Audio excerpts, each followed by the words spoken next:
First tonight, Indonesia's Chief Security Minister Wiranto has been stabbed in the stomach by a man believed to be a sympathiser of the Islamic State group.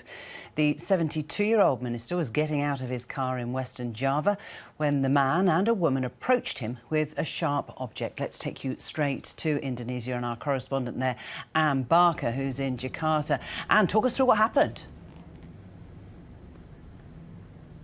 Well, it's quite amazing because almost instantly videos of this attack appeared online.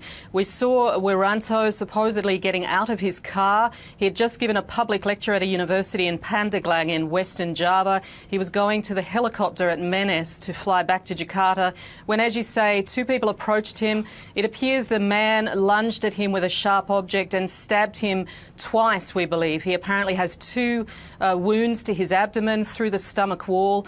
He was immediately taken to a nearby hospital for treatment and then airlifted to an army hospital, Gatot Subroto, in Jakarta. There was also a stabbing of a police officer he was with. He was stabbed in the back. And there was an army officer and an assistant who were also wounded. We don't know a great deal about those injuries. But certainly Wiranto, 72 years old, he is the Chief Security Minister in Indonesia. He is one of the most senior ministers and potentially really one of the most senior people, most powerful people in Indonesia under the President Joko Widodo. Pandeglang, we know, is a hotbed, actually, of Islamic extremism. It's where one of the Bali bombers originally came from, one of the suicide bombers that bombed a hotel in Jakarta about 15 years ago. And Dedi Prasetyo, one of the police spokesmen here in Jakarta, spoke soon after the attack today. We are still investigating, but from our preliminary investigations, we have found that the suspect is influenced by the radical teachings of ISIS.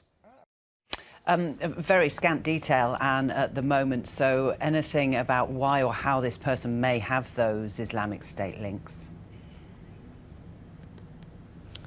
Well, as I said, this area of Western Java is known for having several Islamic extremists in the past.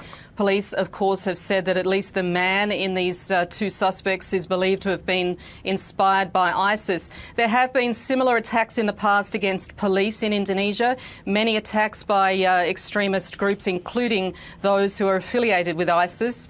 Wiranto is the minister who basically has carriage of police in Indonesia. It's no secret that a lot of these extremists despise him. He is the minister who has sent forces onto the streets in the last year or two to crack down on major protests by Islamist groups, both in 2016 when there were massive protests by Islamists against the governor of Jakarta, and again this year in the lead-up and even after the election in April, which reinstated Joko Widodo. He is the minister who has sent a lot of forces onto the streets to counter those extremists, if you like. And even after the riots in May, the post-election riots, there were claims that some of those behind the riots were indeed Islamists who targeted four key leaders in Indonesia, one of whom was Wiranto. So it's known that they have it in for Wiranto. So in many ways, it's not perhaps surprising that an attack like this has happened.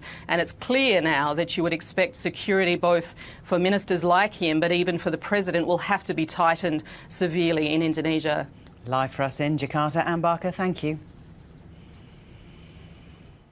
The Prime Minister, Scott Morrison, has warned that Turkey's military action in Syria could lead to the resurgence of the Islamic